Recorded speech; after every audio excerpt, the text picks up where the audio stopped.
Assalamualaikum warahmatullahi wabarakatuh. Pagi ini Khazanah kembali menyajikan kepada Anda embun-embun ilmu yang terpendam dalam meluasnya Khazanah Islam. Pemirsa Khazanah, di padang mahsyar Allah menggelar pengadilan akbar, dilakukan secara kolosal dari umat pertama, umat Nabi Adam alaihissalam, hingga umat manusia terakhir, umat Muhammad sallallahu alaihi wasallam. Saat itu kita akan mendapati kejutan-kejutan yang luar biasa. Sesuatu yang tak pernah terpikirkan dalam benak kita saat itu terjadi. Rasul sallallahu alaihi wasallam pernah mengabarkan pada kita, saat itu ada orang yang di dunia dikenal ahli membaca Al-Quran, alim dan berilmu, justru menjadi orang pertama yang diseret ke neraka. Ada seorang pejuang tangguh yang mati dalam jihad fisabilillah, ternyata menjadi orang pertama yang diseret ke dalam neraka.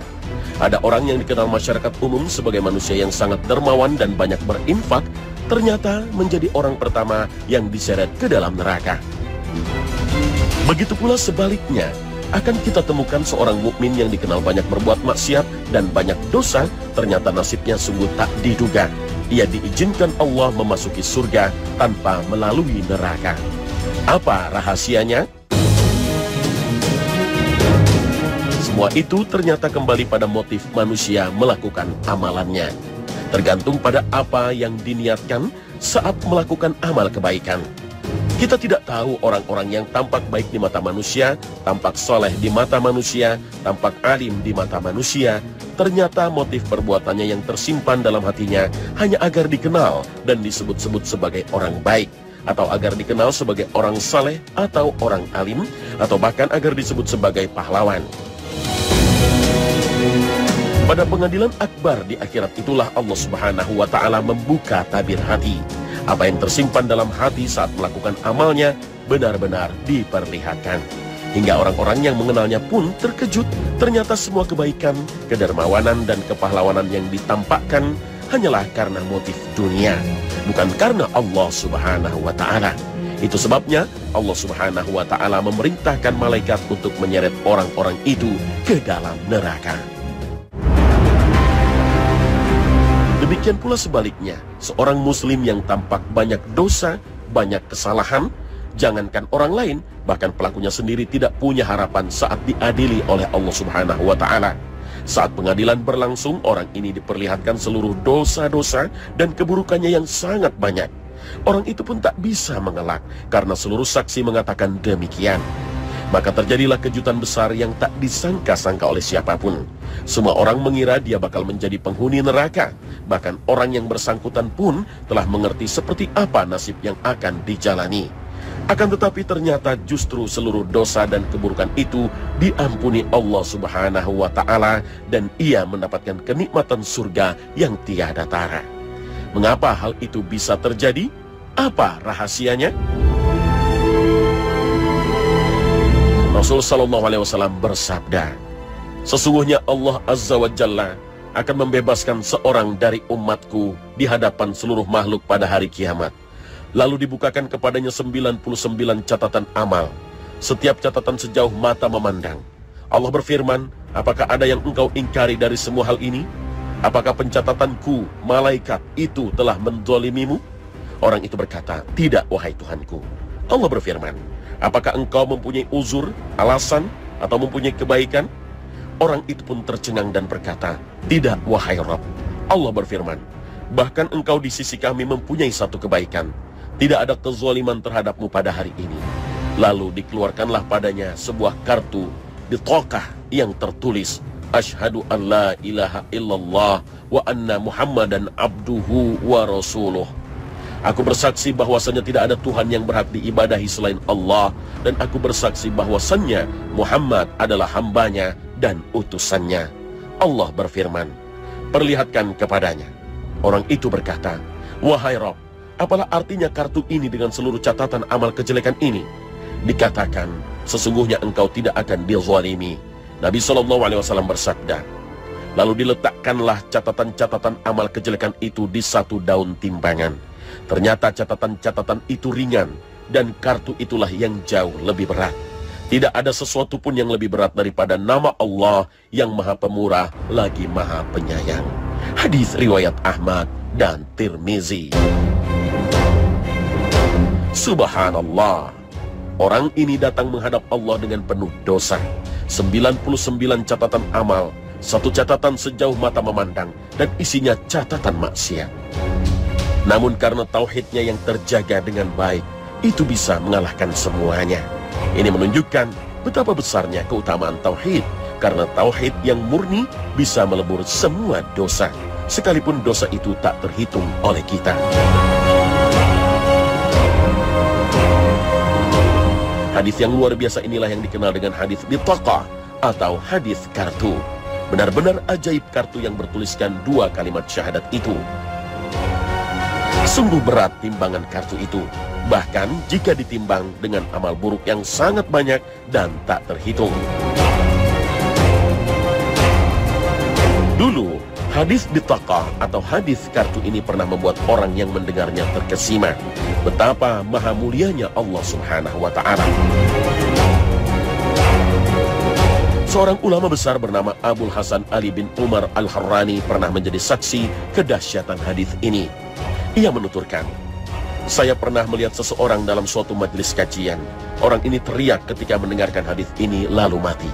Saya turut hadir dalam pengurusan jenazahnya dan mensolati jenazahnya. Pengaruh iman yang tertanam dalam hatinya menyebabkan dirinya syok ketika mendengar hadis yang luar biasa maknanya. Namun perlu diperhatikan, hadis ini tidak berarti setiap orang yang melafalkan kalimat tauhid lantas akan bernasib sama dengan orang yang disebut Nabi dalam hadis bitaqah atau hadis kartu.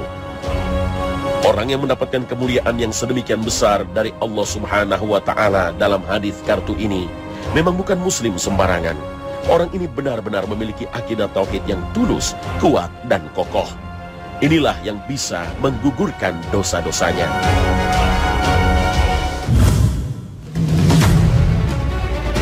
Pemirsa khazanah, Abu Dzar menuturkan bahwa Nabi SAW bersabda, "Aku didatangi Jibril alaihissalam, lalu menyampaikan kabar gembira kepadaku, bahwa barang siapa dari umatmu yang mati dalam keadaan tidak menyekutukan Allah dengan sesuatu apapun, maka akan masuk surga."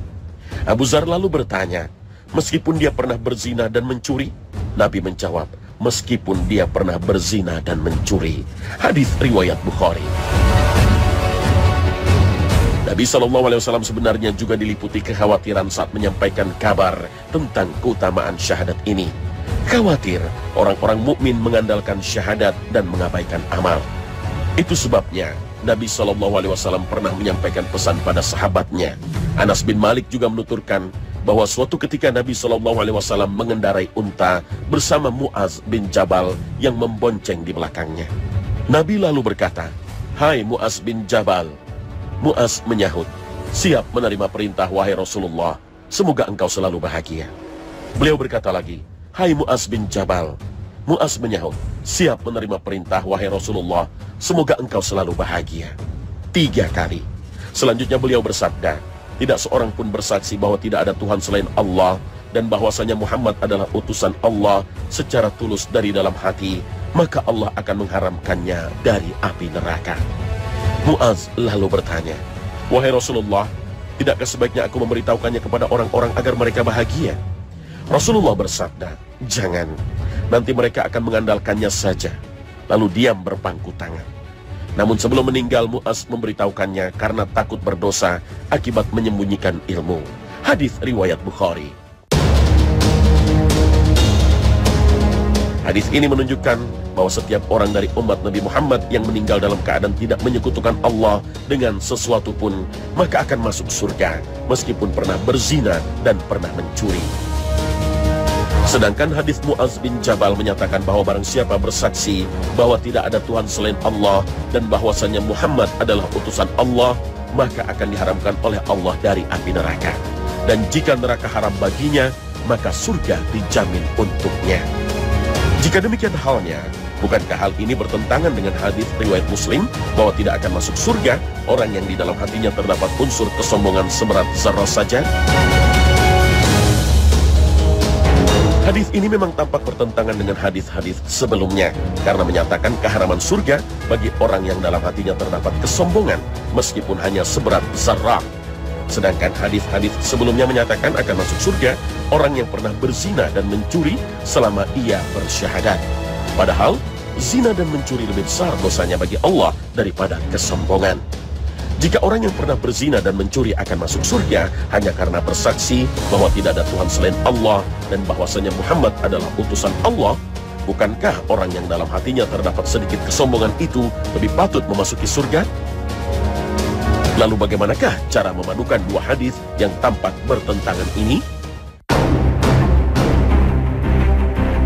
Mayoritas ulama memadukan dua hadis ini dengan mengatakan bahwa hadis yang menyatakan bahwa barang siapa mengucapkan La ilaha illallah akan masuk surga meski pernah berzina dan pernah mencuri itu, artinya menegaskan akan nasib akhir orang tersebut, yaitu pasti masuk surga. Artinya, jika ia memiliki dosa dan kejahatan, maka ia dimasukkan Allah ke neraka dulu sebagai balasan kejahatan yang pernah dilakukan, lalu dikeluarkan dari neraka dan dimasukkan surga untuk selama-lamanya. Para ulama Ahlus Sunnah sepakat menyatakan bahwa setiap orang yang mengesahkan Allah berhak masuk surga dan kekal di dalamnya berdasarkan hadis, barang siapa mengucapkan La ilaha illallah akan masuk surga. Dan bahwasanya barang siapa meninggal dalam wadah tauhid dan mengucapkan dua kalimat syahadat dengan tulus dari dalam hati akan masuk surga. Jika orang yang bersyahadat dengan tulus itu hingga akhir hayatnya tidak memiliki dosa atau kejahatan, maka ia langsung masuk surga tanpa masuk neraka dahulu. Sebaliknya, jika orang itu mencampur keburukan dan kebaikan, maka nasibnya ditentukan oleh masyiah atau kehendak Allah. Bisa jadi diampuni dan bisa jadi disiksa. Yang harus dipahami dalam hadis Nabi ini adalah bukan berarti memberikan kesempatan untuk berbuat maksiat, meskipun pada akhirnya akan masuk surga. Tetapi bagaimana jika harus mampir di neraka dulu? Bagaimana kalau harus dibakar dulu selama setahun, 2 tahun, 10 tahun, atau 100 tahun? Di dunia ini, meletakkan tangan di atas kompor yang sedang menyala selama 10 menit pun kita tidak tahan. Bagaimana dengan api neraka yang derajat panasnya berlipat-lipat? Maka dengan demikian hendaknya kita yang telah mengucapkan dua kalimat syahadat berusaha agar langsung masuk surga dengan memperbanyak ibadah kepada Allah Subhanahu wa Ta'ala.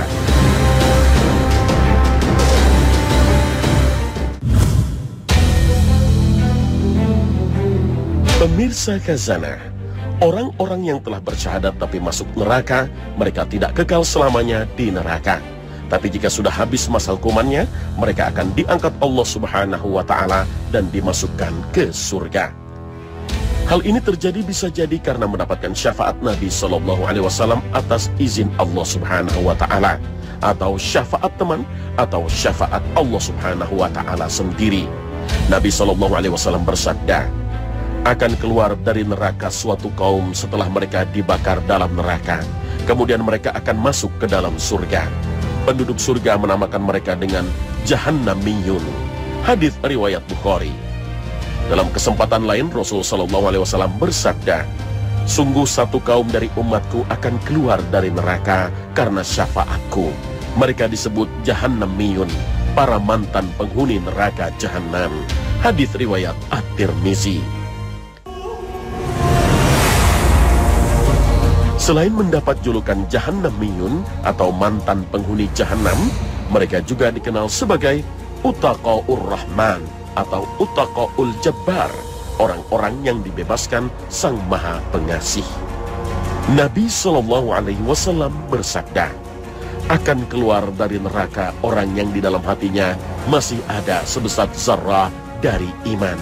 Hadis riwayat At-Tirmizi. Dalam kesempatan lain, Rasul SAW bersabda, demi Allah yang jiwaku ada di tangannya, tidak ada seorang pun di antara kamu yang lebih bersemangat di dalam menyerukan permohonannya kepada Allah untuk mencari cahaya kebenaran dibandingkan dengan kaum mukminin ketika memohonkan permohonannya kepada Allah pada hari kiamat untuk menolong saudara-saudaranya sesama kaum mukminin yang berada di dalam neraka. Mereka berkata, wahai Rob kami, mereka dahulu berpuasa, sholat, dan berhaji bersama-sama kami. Maka dikatakan oleh Allah kepada mereka, keluarkanlah oleh kalian dari neraka orang-orang yang kalian tahu. Maka bentuk-bentuk fisik mereka pun diharamkan bagi neraka untuk membakarnya. Kemudian orang-orang mukmin ini mengeluarkan sejumlah banyak orang yang dibakar oleh neraka sampai pada pertengahan betis dan lututnya. Kemudian orang-orang mukmin ini berkata, "Wahai Rob kami, tidak ada lagi di neraka seorang pun yang engkau perintahkan untuk mengeluarkannya." Allah berfirman, "Kembalilah. Siapa saja yang kalian dapati di dalam hatinya terdapat kebaikan seberat 1 dinar, maka keluarkanlah dari neraka." Maka mereka pun mengeluarkan sejumlah banyak orang dari neraka. Kemudian mereka berkata lagi, "Wahai Rob kami, tidak ada lagi seorang pun yang kami sisakan dari orang yang engkau perintahkan untuk kami mengeluarkannya." Allah berfirman, "Kembalilah. Siapa saja yang kalian dapati di dalam hatinya terdapat kebaikan seberat 1/2 dinar, maka keluarkanlah dari neraka." Mereka pun mengeluarkan sejumlah banyak orang. Selanjutnya mereka berkata lagi, "Wahai Rob kami, tidak ada seorang pun yang engkau perintahkan kami sisakan tertinggal di neraka." Allah berfirman, "Kembalilah. Siapa saja yang kalian dapati di dalam hatinya terdapat kebaikan seberat biji zarah, maka keluarkanlah dari neraka." Maka mereka pun mengeluarkan sejumlah banyak orang. Kemudian mereka berkata, "Wahai Rob kami, tidak lagi kami menyisakan di dalamnya seorang pun yang mempunyai kebaikan." Pada waktu itu Abu Sa'id Al-Khudri mengatakan, "Apabila kalian tidak mempercayai hadis ini, maka jika kalian suka, bacalah firman Allah yang artinya, sungguh Allah tidak akan menzalimi seseorang walaupun sebesar zarrah. Dan jika ada kebajikan sekecil zarrah, niscaya Allah akan melipat gandakannya dan memberikan pahala yang besar dari sisinya." Al-Quran Surah An-Nisa ayat 40. Demikian seterusnya. Hadis riwayat Bukhari dan Muslim. Mungkin kita membayangkan orang-orang yang telah dikeluarkan Allah dari hukuman di neraka ini seperti residivis atau kriminal yang telah menyelesaikan hukuman, sehingga sebutan residivis selalu melekat pada mereka. Tapi di akhirat tidak demikian. Sekalipun mereka disebut sebagai mantan penghuni neraka jahanam, tapi sebutan itu langsung hilang. Kelompok ini sebelumnya memang disiksa di neraka, sehingga wajah dan tubuh mereka hitam bagaikan arang. Sebelum masuk surga, mereka dibersihkan terlebih dahulu. Sahabat Abu Sa'id Al-Khudri radhiyallahu anhu berkata, "Mereka dinamakan di surga Al-Jahannamiyun karena hitamnya wajah mereka. Kemudian mereka berdoa, 'Wahai Tuhan kami, hilangkanlah bekas ini.' Maka mereka diperintahkan agar mandi di sungai surga dan bekas tersebut hilang." Hadis riwayat Ibnu Hibban. Dalam riwayat yang lain, mereka juga mendapatkan kucuran air kehidupan dari penduduk surga. Rasulullah SAW bersabda, "Adapun ahli neraka yang menjadi penghuni kekalnya, maka mereka tidak mati di dalamnya dan tidak hidup. Akan tetapi orang-orang yang ditimpa oleh siksa neraka karena dosa-dosanya, atau Rasul bersabda, karena kesalahan-kesalahannya, maka Allah akan mematikan mereka dengan suatu kematian. Sehingga apabila mereka telah menjadi arang, Nabi diizinkan untuk memberikan syafaat kepada mereka. Lalu mereka didatangkan berkelompok-kelompok secara terpisah-pisah, lalu dimasukkan ke sungai-sungai di surga. Selanjutnya dikatakan oleh Allah, 'Wahai penghuni surga, kucurkanlah air kehidupan kepada mereka.' Maka tumbuhlah mereka laksana tumbuhnya benih-benih tetumbuhan di larutan lumpur yang dihempaskan arus air." Seseorang di antara sahabat berkata, seakan-akan Rasulullah SAW berada di padang gembalaan di suatu perkampungan. Hadis riwayat Muslim dan Ibnu Majah.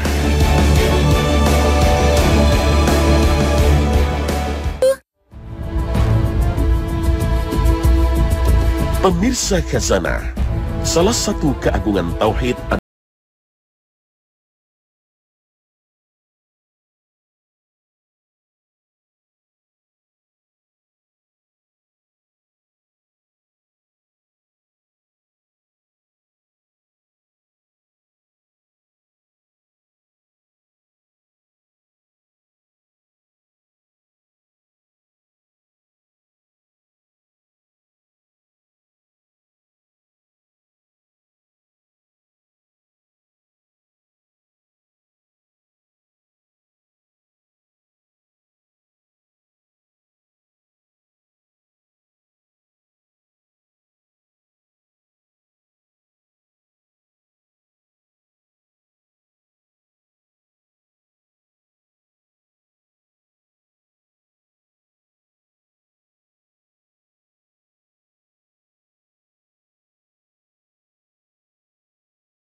suntuk tanpa tidur, termasuk juga bermaksiat kepada Allah Ta'ala.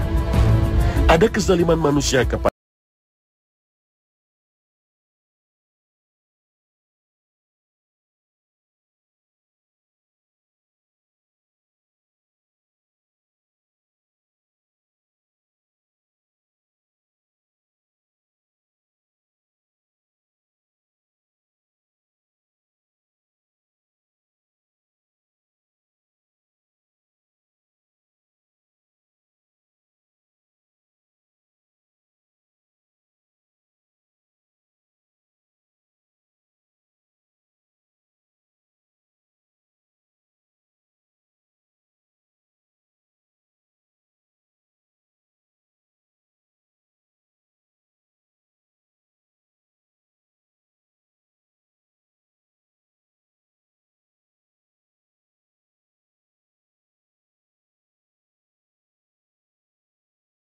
siapa yang dikehendakinya. Al-Quran Surah An-Nisa ayat 116. Nah, pemirsa Khazanah, sampai di sini perjumpaan kita hari ini. Semoga memberikan pencerahan pada kita. Akhir kata, wassalamualaikum warahmatullahi wabarakatuh.